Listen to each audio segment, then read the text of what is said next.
전문가 네 분과 함께 현안 짚어봅니다. 네, 배상규 조선일보 논설위원, 김성욱 한국자유연합 대표, 강우식 동국대 겸임교수, 김태현 변호사 나오셨습니다. 안녕하세요. 안녕하세요. 네, 안녕하세요. 김 변호사님, 네. 오늘 대한민국 공권력이 얼마나 무력한가라는 것을 그대로 보여주는 듯한 모습이었습니다. 예, 요란하게 나가요. 그죠? 예. 영장이 지금 발부된 사람이 거의 한 달 동안, 뭐 도망은 아니고 숨어 있었던 거죠. 근데 거기를 그 공권력이 진입을 하지 못했는데 나오는 순간까지 화려합니다. 기자회견 한 20분 했죠. 맞아요. 그 다음에부터 인간띠도 만들어주더라고요. 예. 그래서 저는 그 인간띠가 왜 필요한지, 어차피 경찰에 투입되지 않을 건데 나오는 거 기다리는데 무슨 열사를 보호하는 듯이 인간띠를 만들어가지고 삼배하고 가서 예. 총무원장님 면담하고 또 도법스님 면담하고 그리고 나와가지고 본인이 뭔가 이 우리 사회에 엄청난 메시지를 던지는 것처럼 마치 무슨 80년대 민주투사처럼 기자회견까지 하고 이제 예. 출두해 갔습니다. 예. 그 와중에 마지막에 영장을 집행하는 경찰이 수갑을 채우려고 하니까 거기에 대해서 약간의 어떤 충돌들이 있었거든요. 그렇죠. 네. 과연 이게 바람직한 모습인가? 이 사람은 사실은 영장을 집행해서 도망가다가 잡혀 들어가는 사람이지 어떤 투사가 어떤 뭐 공권력에 저항하다가 자진 출두한 이건 아니거든요. 그거는 완전 다르죠. 네, 근데 예. 모습 자체가 굉장히 우스꽝스러운 모습을 만들어줬고 뭐 어쨌든 긍정적인 측면 하나 보자면 어쨌든 조계사에 공권력이 투입돼가지고 충돌, 뭐 인명이 약간 다친다든지 그런 어떤 충돌을 피하는 모양새는 좋았으나 예. 그러나 마지막에 범법자가 자신의 어떤 하고 싶은 얘기를 다 하면서 나가는 저런 모습들은 글쎄 두고두고 굉장히 안 좋은 선례가 남을 수도 있다. 제가 차기 민주노총 위원장이 된다고 하더라도 예. 저는 다시 한번 이 투쟁하고 조계사 갑니다. 하루라도 갑니다. 아니 그래야지 나와서 기자회견 또 할 거 아니에요. 그렇지 않습니까? 왜 잡혀 들어갑니까? 또 조계사 가면 이번에 조계사가 한상규 위원장 25일 잡아두는데 뭐 2시간 반 만에 쫓아내겠습니까? 네. 며칠은 버틸 거라고요. 예. 그리고 또 자진 출두하면서 기자회견하는 굉장히 안 좋은 선례를 남겼다. 좀 그렇게 아니, 지금 이제 출두하는 모습을 다시 한번 좀 다시 되새겨보면 조계사 곳곳을요, 주목을 주면서 아주 투쟁을 외치면서 걸어가는 예. 시간만 해도 20분. 그리고 기자회견을 하는 시간만 해도 20분. 거의 1시간이 넘는 동안에 진짜 민주투사 열사처럼 이렇게 돌아다녔는데요. 이게 대통령이나 아니면 무슨 교황이 무슨 연설을 하러 가는 그런 모습보다도 그거만큼이나 아주 화려했어요. 이게 정상적인 이게 지금 모습입니다.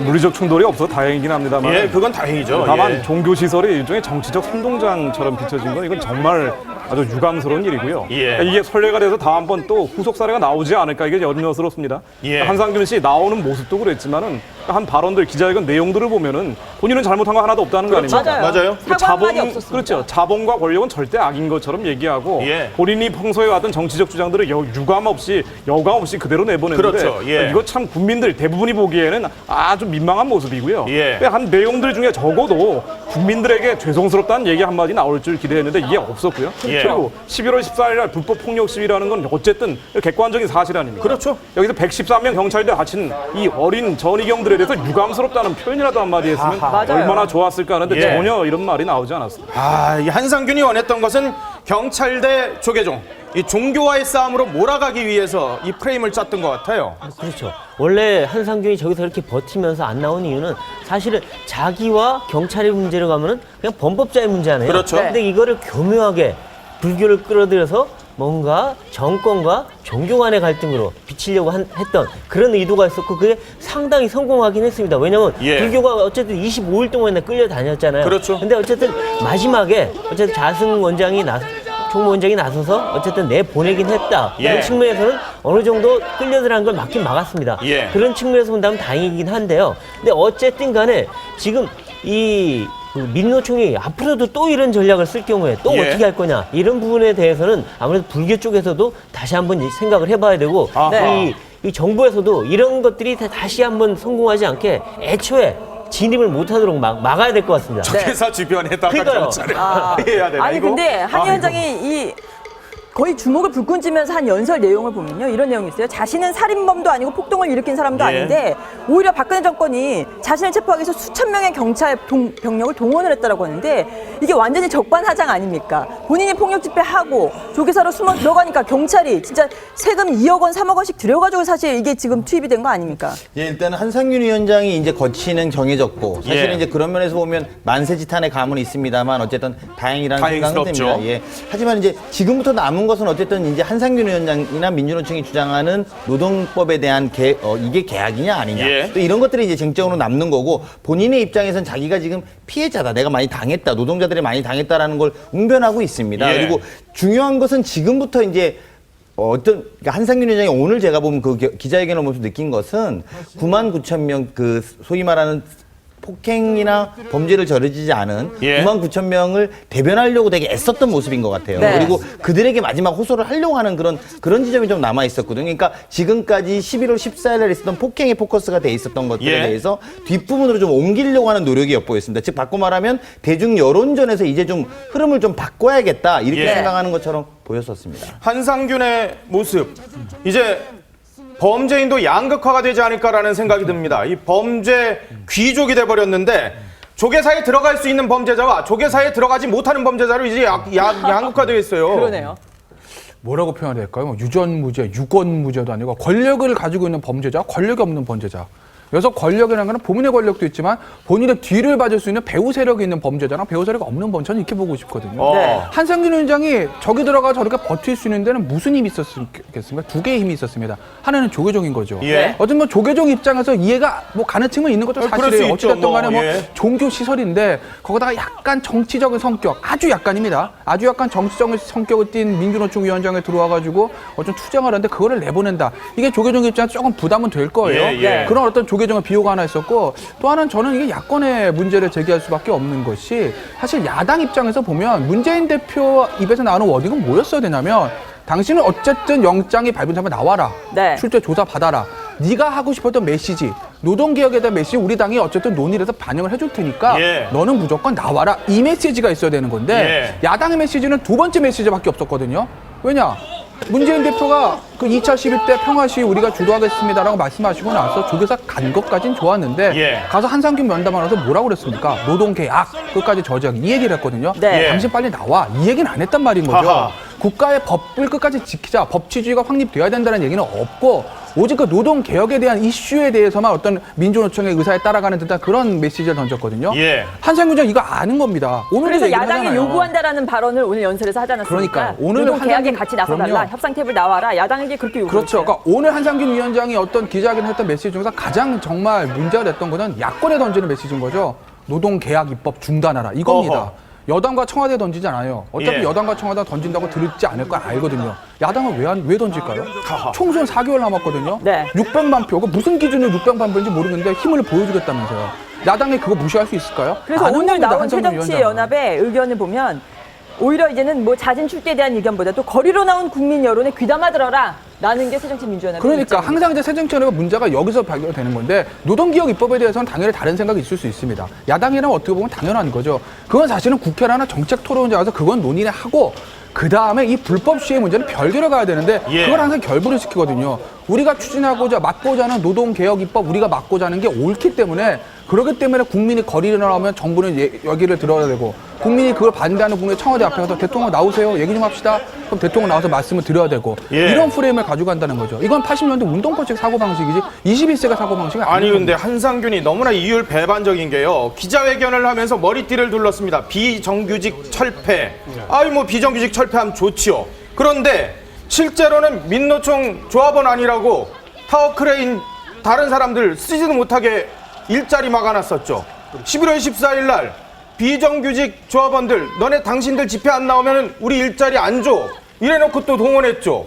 그래놓고서 무슨 비정규직 철폐라고 이렇게 머리띠를 두르고 20분을 넘게 얘기하는 게 이게 말이 됩니까? 이게? 네, 그래서 이제 사실관계 자체가 12월 6일 날 경찰이 발표한 보도자료 내용을 보면은 그러니까 비정규직에게 뭐 일자리 문제를 가지고 집회에 끌어냈다는 거 아닙니까? 예. 그러니까 비정규직을 보호하겠다는 게 민노총의 정치적 슬로건 중에 하나인데 정작 비정규직에게 갑질을 했다는 거는 그렇죠. 이거는 도덕적으로 좀 문제시 삼을 수밖에 없고요. 또 법적으로도 처벌될 여지가 있다면 이거는 경찰이 엄격한 법 집행을 해야 될 겁니다. 예. 또 한 가지 지금 나오고 있는 저 뭐 아까 한상균 씨 기자회견 내용들도 보면은 노동 계약이라고 계속 주장하고 있습니다. 예. 딱 한 가지만 예를 들겠습니다. 노동법 5가지 뭐 설명할 시간도 없지만 예. 한 가지 기간제법 같은 경우 이걸 가지고 비정규직을 연장시킨다 이런 얘기하고 있는데 예. 2년 기간제 파견된 걸 다시 2년 연장시키겠다는 게 이번에 개정 아니거든요. 어허. 아니 그렇다면 여기에 대해서 이 기간제 파견 근로자들 71%가 찬성을 합니다. 예. 그렇다면은 전체 근로자 가운데 많은 사람들이 찬성하고 있는 노동개혁에 대해서 어떻게 노동계약이라고 얘기할 수 있느냐? 이게 과연 전체 근로자들의 이해관계를 대변한 것이냐? 예. 이런 의문은 낼 수밖에 없죠. 그러네요. 저는 오늘 연설을 딱 들으면서 느낀 점이요. 며칠 전만 하더라도 불과 이틀 전에 자기 라면 냄새 때문에 고문당하고 있다면서 단식 투쟁하고 있다고 그러지 않았습니까? 예, 근데 지금 고문당한다고 단식이 지금 10일째예요. 네. 10일째인데 목소리도 막 어마어마하게 그거 왜 하면서 소리를 질러가면서 하는데 솔직히 1시간 동안의 이 체포 모습을 보면 저게 단식을 투쟁한 사람이 맞는가요? 과연 진짜 단식을 하긴 한 겁니까? 아니 누가 단식했다는 걸 누가 봤습니까? 본 사람은 없죠. 방 안에서 혼자 있었는데 그걸 누가 알겠어요. 그러니까 그리고 사실은 국회의원들 뭐 네. 또 정치인들 단식한다 그래놓고 사실 뒤에서 뭐 음료수 카스테라 먹고 그러지 않습니까? 그러니까 어떻게 걸린 그걸 의원들 몇 알겠어요? 명 있긴 했었어요. 제가 보기엔 뭐 한상균 말로는 위원장이 그랬다는 얘기는 단식을 아니고. 했겠다고 얘기하지만 사실 단식을 한 것 같지는 않고요. 뭐 음식을 줄였겠죠. 근데 그래서 이제 뭔가 수척한 모습을 보임으로써 자신이 뭔가 민주투사인 양 이렇게 보이고 싶어서 단식 얘기를 했던 거죠. 예. 근데 이 사실 뭐 단식을 했건 안 했건 간에 지금 뭐 나오면서 보인 모습 보면 국민들이 보기엔 뭐 화이팅 외치면서 이러면서 나오는 그러고 거 있죠, 예. 뭐 대단한 뭐 나라 살린 사람 같아요 보면 예. 뭐 독립운동했습니다 구국의 양반이 열사. 네? 네. 그러니까 이런 모습을 보이면서 뭐 머리띠 꽉 끼고 하는데 국민들이 보기엔 범법자예요 범법자 예. 물론 뭐 그 일부 뭐 변호사들은 뭐 사회적 범죄자라고 얘기합니다. 그건 다 예. 허울 좋은 얘기고요. 네. 이 양반이 저지른 그 범법 행위만 지금 8차례. 그다음 거기 폭행도 관련된 것만 두 번이고. 그래요? 근데 이런 걸 놓고서 어떻게 저렇게 마치 뭐 나라 구한 독립투사 마냥 저렇게 할 수 있는지 예. 그리고 그게 계속 방송이 되는데 그것도 저는 보기가 참 어색하더라고요. 저희도 방송하면서 저거 계속 틀어줘야 그러니까요. 되나 그런 생각 그 들더라고요. 생각이 지금 들더라고요. 조금 전에 나왔지만 혐의만 하더라도 지금 뭐 대여섯 개가 훨씬 더 넘어요. 근데 사실 변호사님 만약에 한상균 위원장이 남대문 경찰서 가가지고 묵비권 행사한다 이렇게 하면서 조세 불응할 수도 있는 거 아닙니까? 만약에가 아니라 제가 봤을 때 묵비권 행사할 겁니다. 아 그래요? 제가 한상균 위원장은 그렇게 할 거예요. 아니 범죄자 아니라는데 자기는. 아, 그러니까 묵비권 행사하는 거죠. 그러니까 한상균 위원장뿐만 아니라 대부분 약간 이제 그 정치적인 성격을 띈 분들, 뭐 굳이 얘기하자면 이제 진보 좌파 쪽에 계시는 분들과 속대 말해서 공안 사건 같은 경우에 예. 경찰 검찰은 무조건 묵비권을 합니다. 어허. 그렇게 하고 법정 가면 법정 투쟁을 하는 거죠. 아마 한상균 위원장한테 그런 확률이 제가 봤을 때 90% 이상일 거예요. 본인 생각에 경찰 검찰은 뭐 공안이거든요. 예. 그러니까 본인의 생각입니다. 박근혜 정권의 어떤 공안 탄압의 어떤 그 수단들이 되는 사람들이거든요. 네. 그러니까 얘기 안 할 겁니다. 어허. 그래 너희들은 질문해라. 난 얘기 안 해. 묵비권 행사하고 그게 일종의 투쟁인 거죠. 더군다나 수사는 보도가 되지 않아요. 기자분들이 옆에 들어 취재 못하지 않습니까? 예, 그렇죠. 그러니까 본인이 던지고 싶은 메시지를 던져도 보도도 안 돼요. 예. 묵비권 행사합니다. 그리고 법정으로 가는 거죠. 법정 가면 다 취재가 되지 않습니까? 공개가 되니까 그렇죠. 뭐 카메라 못 들어가더라도 거기서 이제 법정 투쟁을 하는 거죠. 하고 싶은 얘기들 뭐 아하. 공안 어쩌고 저쩌고부터 시작해가지고 뭐 노동 말살 뭐 뻔하죠. 나오는 그 사자짜리 용어들 다 있잖아요. 예. 뭐 정권 퇴진 뭐 무슨 뭐 입법 저지 뭐 이런 것들 하겠죠. 예. 공안 탄압 이런 얘기들 하면서 본인들의 주장을 이제 내놓을 겁니다. 이게 이제 소위 말하는 법정 투쟁인데 아마 한상균 위원장이 얘기하고 있는 내가 들어가서도 계속 투쟁을 하겠다. 그 1차적인 방식이 이길 거예요. 수사기관에서 묵비권, 그다음에 법정에서의 투쟁. 그렇군요. 이 이석기 의원도 부분은 그랬죠. 어떻습니까? 도법스님이 지금 동행을 하고 있는데요. 네. 마지막까지도 한상균이 계속해서 도법스님을 지금 붙잡고 있는 듯한 모습인데 네. 변호인이 아닌 사람이 이 경찰 조사에 같이 들어갈 수 있는 것인지 없어요. 그런 도법스님의 역할은 뭡니까? 그리고 왜 같이 가시는? 글쎄, 도법스님이 뭐 그러니까 따라는 갈 수는 있는데 예. 기본적으로 뭐 같이 갈 수는 있겠죠. 근데 기본적으로 원칙상으로 하면 변호사도 사실은 그 피의자 신문 참여할 때 한 1m 정도 뒤에서 떨어져서 앉으라고 그러거든요. 아, 근데 예. 이제 경찰서 크기상 뭐 옆에 붙어 앉고 하기도 하죠, 실질적으로. 도법스님이 거기 참여할 수 있는 권한은 없죠. 권한은 없습니다. 없지만 수사기관 입장에서 보면 종교와의 어떤 충돌을 좀 방지하기 위해서 배려를 해줄 수도 있어요. 하지만 예. 원칙적으로는 도법스님이 참여할 권리는 없습니다. 아니 근데 사실 조계사 이제 그 조계사 화쟁에서도 노동개혁법과 관련해서 자기네가 그러니까 그 본인들이 이제 중재에 나서겠다라고 하고 있어서 사실 한상균 위원장이나 민노총에서는 계속해서 종교계를 지금 끌어들이고 있는 상황이에요. 오늘 같이 출두를 한 것도 그런 이유 중에 하나라고 생각을 하는데 민노총에서는 지금 한상균 위원장 자진 출두를 계기로 해서 오히려 오늘 서울과 전국에서 전국에서 이 결의대회를 대대적으로 들불처럼. 하겠다라고 하면서 적반하장격으로 또 나오고 있습니다. 네, 일단 뭐 어쨌든 한상균 위원장 입장에서는 그렇게 투쟁을 더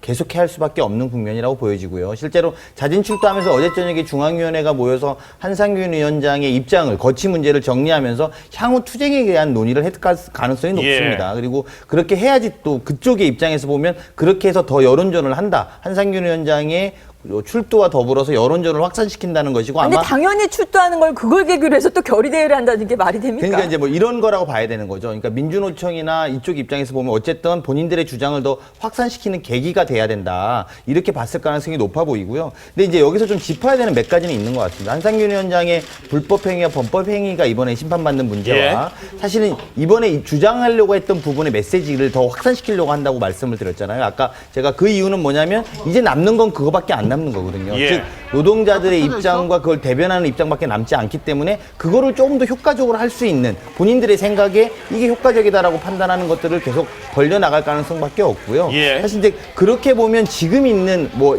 어쨌든 또 대통령이 얼마 전에 양 대표 그러니까 김무성 대표와 원내대표 원희철 원내대표를 불러서 법안을 좀 통과시켜달라 연말까지 이렇게 이야기를 했고 그중에 노동법이 들어가 있는 것 아니겠습니까? 이제 그런 부분이다 보니까 노동자들의 입장에서 특히 한상균 입장 그걸 지시하고 네. 그걸 더 움직여 나갈 가능성이 많아 보이는 국면이죠. 근데 지금 굉장히 안 좋은 측면이 계속 부각되고 있는 게요. 한명숙 전 총리 대법원 판결까지 나왔는데도 불구하고 그러니까 범죄자인데 정말 영웅이 그냥 뭐 감옥을 가는 듯한 그런 코스프레를 했었죠. 한상균 범죄 혐의자인데 이렇게 25일 동안 전 국민이 그냥 이 이력이 정말 날 정도로 이런 상황을 보여주고 이른바 진보좌파라고 하는 사람들이 지금 계속해서 이런 모습을 보여주고 있는 상황들을 어떻게 끊어야 됩니까 이거를? 그러니까 분명한 건 이제 정확한 사실의 전달이 가장 중요하다고 봐야 되는데요. 예. 그러니까 한상균 위원장 약자가 아닙니다. 그럼요. 지금 강성노조, 귀족노조라고 불리고 있고 전체 노동자의 한 3% 정도 내변하는 민노총의 위원장이고요. 예. 그러니까 뭐 비정규직이라든가 그리고 이 노조가 없는 중소기업 근로자들이 진정한 소수자 약자라고 봐야 되는데 그렇죠. 그들의 이해관계와는 상당한 부분 괴리감이 있는 게 바로 예. 민노총입니다. 그리고 의인도 아니죠. 범죄 피의자입니다. 그러니까 이건 마치 본인이 의인이고 그리고 약자인 것처럼 얘기하고 있지만 실제 그렇죠. 그렇지 않다는 것을 정확히 예. 알려줄 필요가 있고요.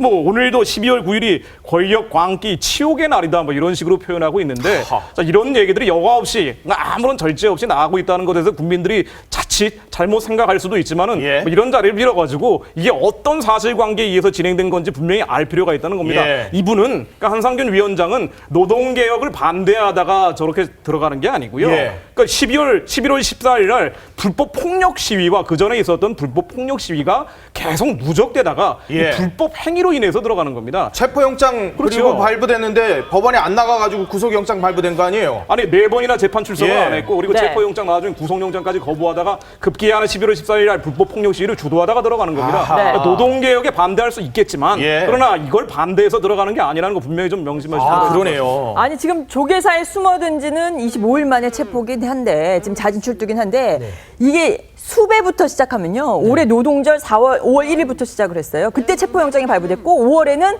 구속영장이 발부됐고 무려 6개월이나 지금 걸렸습니다. 네. 자 그러면 앞으로도 이런 게 또 반복이 될 거 아닙니까? 다 조계사로 숨어들고 몇 개월이 걸릴지 작년 모르고 세월호 집회 때도 기소가 아주 됐네. 제대로 된 선례를 지금 보여준 것 같아요. 그러니까요. 이 사람은 지금 뭐 우리나라에 있는 웬만한 불법 집회는 다 지휘했어요. 이 사람이 보면 그때마다 다 있었고 근데 예. 한 번도 잡지도 못하고 계속 도망다니다가 이번에는 아마 그 조계사도 자기가 피하려고 했으면 안 들어갔을 수도 있었을 거예요. 또 도망다녔을 예. 수도 있는데 이번에 들어간 건 보면 완전히 자기가 이제 뭔가 민주투사가 되겠다는 어떤 생각을 갖고 의도적으로 들어간 거고 예. 그래서 지금 뭐 조계사에서 25일을 하면서 사실 뭐 이제 전 국민 중에 뭐 한상균이 누군지 모르는 사람이 거의 없을 거 아닙니까? 아, 예. 그러니까 이것도 이제 자기 영웅 코스프레를 하는 거죠. 하는 건데 이제 앞으로도 그러면 계속 되지 않겠느냐? 정말 우려스러운 점입니다. 그렇죠. 지금 뭐 한상균이 들어간다고 해서 그 다음에 뭐 민주노총이 안 움직인 게 아니거든요. 그렇죠. 그때 부위원장도 다 있고 이번에 뭐 사무총장도 여성 한 명이 얼굴이 공개됐는데 예. 네. 그 보면 그 사람들이 또 이럴 거란 말이에요. 또 예. 이러고 또 뭐 경찰에 또 수배당하면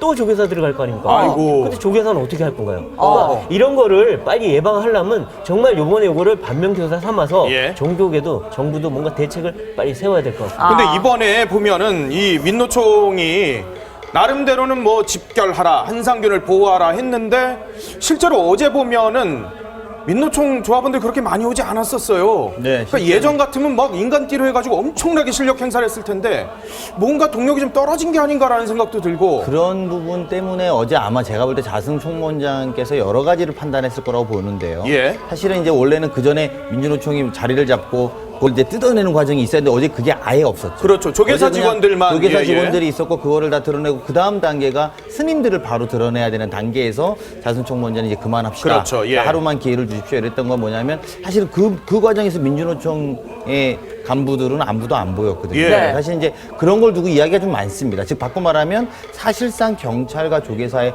직접적 충돌로 가는 상황이었다라는 거죠. 아, 민주노총이 일부러 들어져 있었던 한상규를 상황이고. 버린 게 아니라 그렇죠. 그러니까 뭐 물론 뭐 버렸다라고 표현할 수는 없겠죠. 예. 본인들이 위원장이고 또 그렇게 같이 운영하고 있으니까 그렇게 표현할 수는 없습니다만 직접적 충돌이 좀 되는 지점에서 자승총무원장 판단은 국민 여론도 이렇게 가면 안 좋을 것 같고 예. 그리고 또 이렇다면 아예 나서서 중재를 하는 게 낫겠다는 판단을 하신 것 같아요. 예. 그러다 보니까 이제 그 판단을 하면서 아마 뭐라고 이야기하셨겠습니까? 이제 들어가라. 자진 출두하고 예. 내가 또 다 이야기를 한번 전할게. 네. 불심으를 전할게. 뭐 이런 이야기 하시지 않았겠어요? 예. 그리고 실제로 오늘 3배하고 마지막에 나오기 직전에 총무원장 면담하고 나오지 않습니까? 예, 그리고 그렇다고. 본인의 메시지에도 면담했는데 잘 전달해준다 하셨다. 예. 이렇게 하면서 이제 그걸 명분으로 나오게 되는 그런 과정으로 이어진 거라고.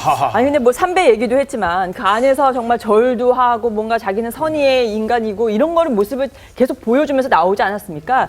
그러면서 하지만 이 얘기를 하는 걸 들어보면요 민노총하고 똑같이 얘기하는 게 이 박근혜 정부가 조계종과 국민 앞에서 오히려 사과를 하라라고 예. 하는데 지금 조계종에 사과를 해야 되고 국민들에게 사과해야 되는 거는 민노총과 한상균 위원장이라고 저는 생각을 예. 해요. 네. 근데 이게 그러니까 지금 거꾸로 오히려 자신을 보호해준 조계종에 대해서는 그동안 욕을 또 해오지 않았습니까? 네. 아니 그 적어도 이번 사건을 계기로 민노총이 근본적으로 환골탈태를 해야 된다라고 뭐 국민적 여론도 계속 높아질 텐데요. 각성을 대대적인 깨달음을 좀 얻어야 되는 게 적어도 집회 시위를 반대하는 사람 누가 있습니까? 다만 이들의 주장이 어떤 주장이 있다 하더라도 과거 이 낡은 이념, 어떤 계급 투쟁론 같은 이런 이념적인 극복을 해야 된다는 거고요. 아, 예. 또 하나 실리적 투쟁주의라고 하죠.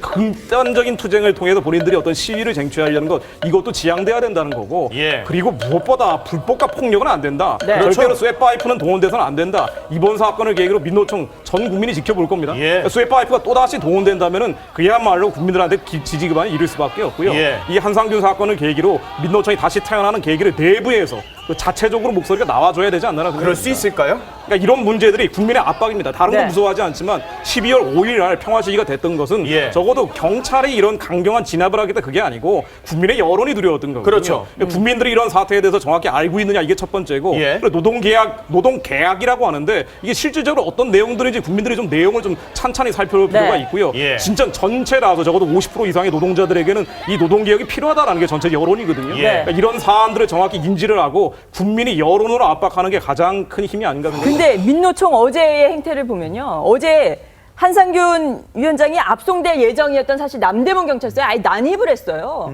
경찰서에 난입을 해가지고 그걸 막겠다고. 그러니까 압송이 될 것이라는 예상 아래 남대문 경찰서로 가서 난입을 했다는데 이게 민노총이 법 위에 군림하는 뭔가 집단 같은 그런 느낌이 들더라고요. 하루 이틀이에요.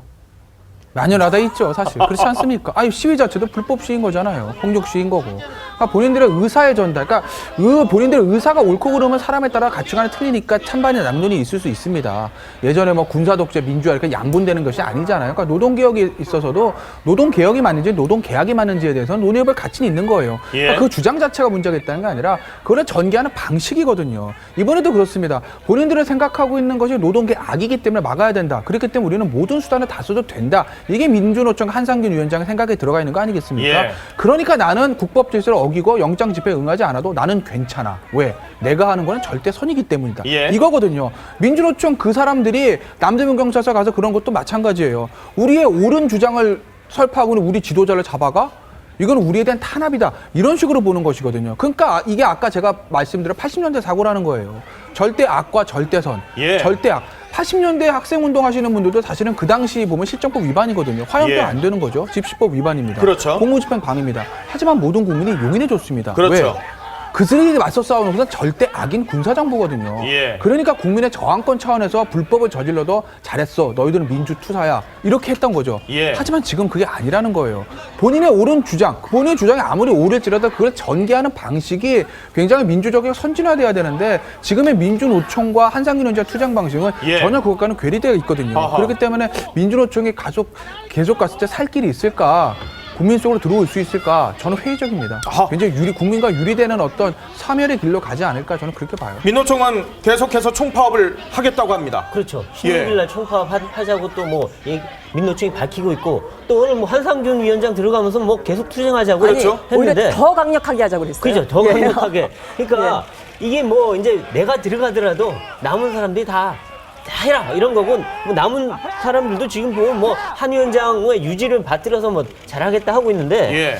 근데 뭐 말은 저렇게 하지만 사실은 이 요번에 이 민노총이 하는 행태에 국민들이 너무나 이 실망도 많이 하고 아주 민낯이 넘덕이 되고 드러났죠. 있거든요. 그러니까 그것 때문에라도 또 그 민노총에 있는 분들도 또 사실 저렇게 과격한 뭐 위원장도 있지만 사실은 좀 안 그런 합리적으로 분들 생각하는 계세요. 분들도 예. 있거든요. 그렇다면 아마 앞으로 총파업 얘기는 하지만 동력이 상당히 떨어질 가능성이 있습니다. 내부적으로 이미 저런 식으로 행태를 해서 우리 그 노동자들의 그 이익을 관철시킬 수 있겠느냐 예. 과연 이게 과연 네. 선진적이냐 그런 측면 때문에 파업은 하겠지만 그 영향력은 이전보다 상당히 줄어들 가능성이 있다. 아. 특히나 또 비정규직 이런 분들은 아니 우리가 귀족 노조 저 움직이는데 우리가 저거 다 따라가야 되냐 이런 네. 생각할 수 있거든요. 그런 측면에서 본다면 제가 보기엔 이번 투쟁을 통해서 민노총이 국민적인 외면을 받고 아마 노동자 내부에서도 상당히 이반이 있을 것이다. 그런 네. 측면에서 본다면 민노총한테 마이너스가 될 가능성이 상당히 높아 보입니다.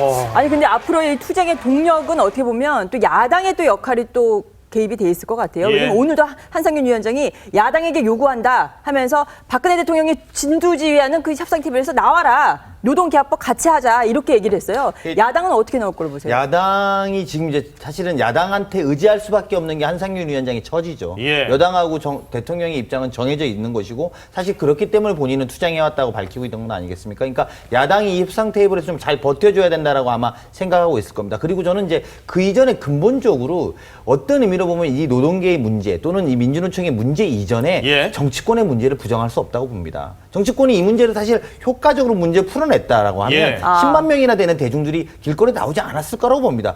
마치 정치권은 아무 문제는 없지. 저 나온 사람을 봐라. 그러니까 야당 입장에서 들어라. 이렇게 이야기하고 또 그렇게 폭력 쓰면 안 된다. 이렇게 양비론으로 때릴 문제가 아니라 그 전에 정치권이 여든 야든 이 예. 문제를 좀 흡수해서 노동 문제에 대해서 대통령하고 협의하고 협상하는 과정들을 잘 만들어냈으면 여기까지 안 왔을 거라고 보여지거든요. 예. 근데 그런 면에서 보면 정치권의 책임성 지금 한번 다시 재개해 볼 때가 됐다라는 지점이 있고요. 야당의 입장에서 사실 이 문제를 아마 호락호락하게 넘겨주기는 어려울 겁니다. 어허. 대통령의 입장이나 여당의 입장대로 따라가기는 어려울 거고요. 네. 그건 뭐 단지 아까 김태현 변호사 말한 것처럼 민주노총이 주요한 뭐 지지부대라서 그런 게 아니라 네. 현재 야당 처지도 되게 딱합니다. 그리고 지난번에 만약에 이걸 넘기려고 했으면 예. 예산안 정국에서 어떻게 좀 아마 여당에서 유도하면서 이거 하고 여당 이렇게 좀 같이 합리적으로 이렇게 협상이 좀 됐어야 되는데 예산안까지 다 통과가 됐거든요. 그러니까 여당도 선진화법사에서 뭘 할 수 있는 구도가 없기 때문에 예. 야당도 의지가 없다면 이게 쉽지는 않아 보입니다.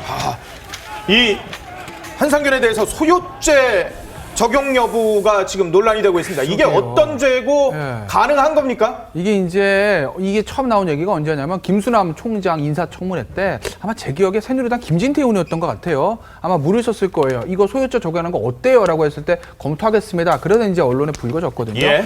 근데 소유죄라는 거 구성요건을 보면 다중이 집합해서 폭행, 협박, 손괴, 방화 등으로 이제 공공의 안녕질서 해칠 우려가 있을 때 처벌하는 범죄라고 돼 있어요. 예. 하나하나 따져보면 다중이 집합한 것도 맞죠. 그렇죠. 그냥 여러 사람이 모이지 않았습니까? 예. 그리고 어느 정도 일치된 어떤 지휘 체계가 있었다는 것들이 좀 수사로 드러나고 있고 예. 폭행, 협박, 방화, 손괴도 있었습니다. 그렇죠. 그 당시 상황을 보면 어떤 공공의 안정질서 약간 위해가 갈 정도 위험도 있었어요. 예. 그러니까 적용하는 어떤 형식적으로는 맞는데 문제는 뭐냐면 이 소유죄가 거의 실질적으로 사문화된 거예요. 83년 이후에 적용 그렇죠. 사례가 없다면서요? 그러니까 83년도에 한 번 있었는데 그것도 뭐냐면 5.18 민주항쟁 그거를 처벌을 할 때 이 네. 소유죄가 아니라 다른 죄는 아마 상상적 경험 형태로 해서 쉽게 말씀하면 보조적 형태로 해서 처벌했던 것이거든요. 예. 그렇게 하면 실질적으로 이거를 적용한 예가 거의 없는데 어떻게 보면 예. 사문화된 죄라고 볼 수도 있는데 이걸 지금 적용하는 게 맞느냐라는 그런 부담은 있을 거예요. 네. 예. 그래서 이 부분을 조금 지켜는 봐야 되는 것이고 아마 검찰에서 이걸 한번 하겠다라고 하면 뭐 적용을 할 수 있을 건데 예. 법원 가서 이게 유죄가 나올지는 그건 사실 조금은 지켜봐야 돼요. 그럼 지금 여러 가지 혐의가 단언할 수는 있는데, 없어요. 예, 여러 가지 혐의가 있는데 실형을 사는 거는 맞습니까? 그럼요. 근데 왜냐하면 이제 죄가 그 지금 너무 집시법 최대 몇 있죠. 년까지 정도로 좀 예상을 글쎄 그 형량을 좀 봐야 되는데 일반적인 것보다 굉장히 많이 나올 거예요. 왜냐하면 기본적으로 지금 일단 예전에 그 법원에서 구속영장 발부해놓은 거 있죠. 재판 불출석 혐의로요. 네. 예. 그거 말이야 바로 구속이거든요. 구속사회 가장 중요한 게 도주 우려, 증거인멸 우려인데 23일이잖아요. 도주했잖아요. 많죠. 예. 그리고 이제 또 원래 있는 혐의 있고 이번에 새로 체포영장 청구해가지고 다시 이제 48시간 동안 조사해서 구속영장 넘어가는 그 죄가 뭐냐면 지금 보시듯이 집시법 있는 것이고요. 네. 일반 교통방해, 특수공무집행 방해 다 있습니다. 예. 그러니까 저거 다 병합하게 되면 형량이 꽤 나올 거예요. 제가 지금 딱 계산은 못 하겠는데 네. 꽤 나오고 더군다나 일반적인 사람보다는 이 사람이 더 많이 받을 수가 없는 게 어떻게 보면 그 집회 총 기획자라고 볼 수도 있는 것이고 예. 또 하나 너무 오래 도망다녔어요. 아하. 그렇죠. 이거는 형의 가중 사유로서는 최악이거든요. 네. 도주 우려, 증거인멸 이게 최악이란 말이죠. 그렇기 때문에 한상균 위원장은 아마 이 양형 기준표상 가장 최상단에 있는 형량을 받지 않을까. 아니 근데 징역형이 나오면 다른 뭐 징역형 받은 다른 진보 인사나 아니면 뭐 종북 이석기 뭐 의원 사례나 다 같이 해가지고 뭐 다 신공안몰이다라고 하면서 다 같이 또 뭐 한 대 뭉쳐가지고 투쟁에 나설 것 같은데요. 아니 뭐 이석기 풀어달라고 또 광고도 하는 것 같던데. 네. 11월 14일 집회에도 이석기 석방하라는 슬로건이 나왔었고요. 예. 네. 통진당 문제도 거론이 됐었고 국가정보원 해체라는 아예 11대 요구사항 중에 하나 들어가지 않았습니까? 이제 예. 이러다 보니까 박근혜 정부에 대해서 반대하는 사람 다 모여라. 그러니까 본인 이 지휘부에서는 이거를 사전에 기획하지 않았다 하더라도 지금 정부에 대해서 비판적인 목소리를 내고 있는 뭐 반국가 세력, 반정부 세력 다 튀어나왔다고 봐야 되고요. 실제로 뭐 현장에서 저도 받은 그 유인물들 보면은 아예 뭐 프로레타르 혁명까지 얘기하고 있는 그런 유인물도 있습니다.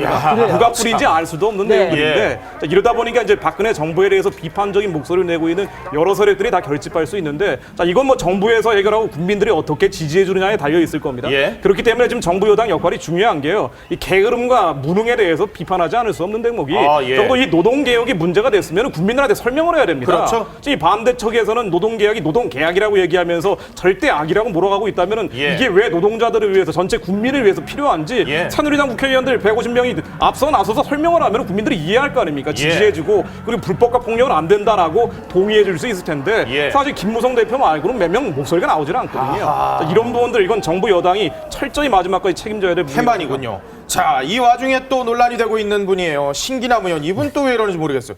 아들, 딸 로스쿨 특혜 의혹에 의해서 장남 해외 연수 특혜 의혹을 TV조선이 제시를 하니까 해명을 했어요. 자기는 전혀 개입하지 않았다. 아들 저기 해외 연수 가는데. 근데 저희가 취재해보니까 아들 추천서 자기가 썼어요. 외통위원 때. 추천이죠. 네. 네. 예. 그러니까 이 문제는 이 양반이 국회의원이 아니었으면 문제가 안 돼요. 그렇죠. 근데 이 국회의원인데다가 이 연수 프로그램을 실질적으로 운영하는 국회 그 외교통상위원회 거기에 위원장이었단 말이에요. 예. 그러니까 그러다 보니까 이 위원장으로서 결국엔 여기에 영향을 미친 거 아니냐 이런 얘기가 나오는데 근데 문제는 정말 말씀하신 대로 아니 자기 아들 자기가 추천서 쓰는 게 어디 있습니까 도대체. 그러니까. 그래놓고 자기 개입 안 했다 아무리 그러고. 위원장이라도 보통은 다른 의원한테 부탁하는 게 원래는 그게 정도 아닙니까? 아무리 그렇죠. 그게 예. 잘된 거는 아니지만 예. 근데 아예 자기가 자기 아들 거 써가지고 내면은 그러면 그 뽑는 기관에서 어떻게 안 뽑겠습니까? 열린우리당 여당 대표까지 여당 지냈던 대표까지 사람이잖아요. 지냈고. 위원장인데 그럼 당연히 뽑아주겠죠. 네.